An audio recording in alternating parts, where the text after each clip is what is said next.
All right, welcome back everyone for another deep dive. We always like to dig into the really complex stuff that underpins all the tech that we use every day, and today is no exception. We're going to be talking about a pretty big bottleneck right now in creating the most advanced computer chips.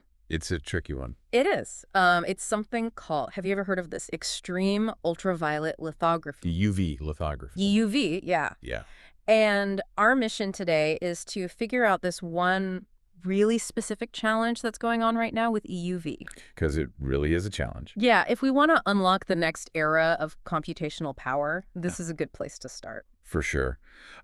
So for anyone listening, this is basically how we make smaller and more powerful chips. Right. And as you know, we need those Yes. constantly. Yes. So EUV is essential for that. And it really is the cornerstone of technological progress right now. It's one of those things that's easy to forget about because it's not like a flashy new gadget, Right. but it's essential for making the flashy new gadget. Absolutely. Yeah. But it's got this one problem. Okay. Tiny, but might as well be huge. Okay, what is it? Tin contamination. Tin, like the stuff in cans. Exactly that.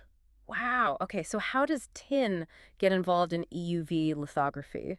So EUV light, we need that to etch the incredibly fine details into these chips. Right. To get this very specific wavelength of light, what we do is we fire a very powerful laser at teeny tiny little droplets of tin. Okay. That creates a plasma. Okay. But here's the problem with that. Okay. Doing that also releases tin vapor.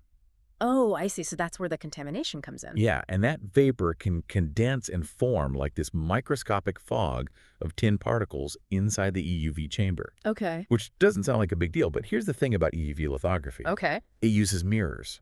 Okay. Unlike older methods that use lenses, EUV uses these multi-layer mirrors that are very precise to direct this light. I see. So it's super important that these mirrors stay very clean. Right, because if you have that tin fog, it's kind of like a mist coating a mirror, and I guess that degrades the reflectivity of the mirrors. Exactly. Okay, so we have to figure out how to stop this tin vapor. Yep. What are some ideas? What are people thinking about? So the source material that we were looking at for this deep dive highlighted a couple of pretty ingenious approaches that I thought were really interesting. Okay, tell me about them. So the first one that really jumped out at me was this idea of a magnetically or electrically charged surface Okay. inside the EUV chamber, like a sacrificial surface almost. So this would be like a separate surface that's not the mirrors. Exactly. Okay. And the thinking is that you use an electric or magnetic charge, and it basically acts as a magnet for all of those little stray tin particles. Oh, I see. So it's like pulling them away. Exactly. Before they can even get to the mirrors. Kind of like static electricity attracting dust, but in reverse. Yeah, it's a really neat idea. And then this charged surface could be periodically cleaned or swapped out. So it's a continuous cleaning? Exactly. So it's an active way of removing that contaminant. Okay, that makes sense. What's the second approach? The second one involves the mirrors themselves. Okay. So what if we charge the mirrors themselves? Oh. Create kind of a repulsive force. Okay, so that would be like applying an electric or magnetic field to the mirrors? Exactly. And so any tin particles that came near would be like, nope, I'm out of here. Yeah, exactly. Yeah. So you're preventing that tin deposition in the first place. So do we know if these ideas are going to work? Right now, they're still in the research and development phase, but the impact could be huge.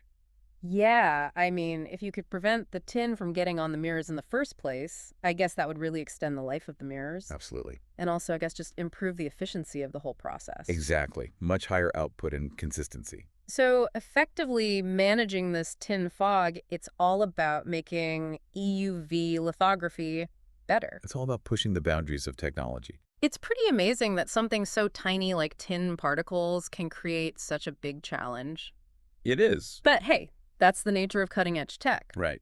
So for everyone listening, thinking about the incredible precision required for EUV lithography, what other unforeseen obstacles might we encounter as we push for even smaller, more powerful chips? And how will we even begin to anticipate those challenges? Great questions, something to think about. Thank you for joining us on this deep dive into the world of chip manufacturing. Be a pleasure. Until next time. See you then.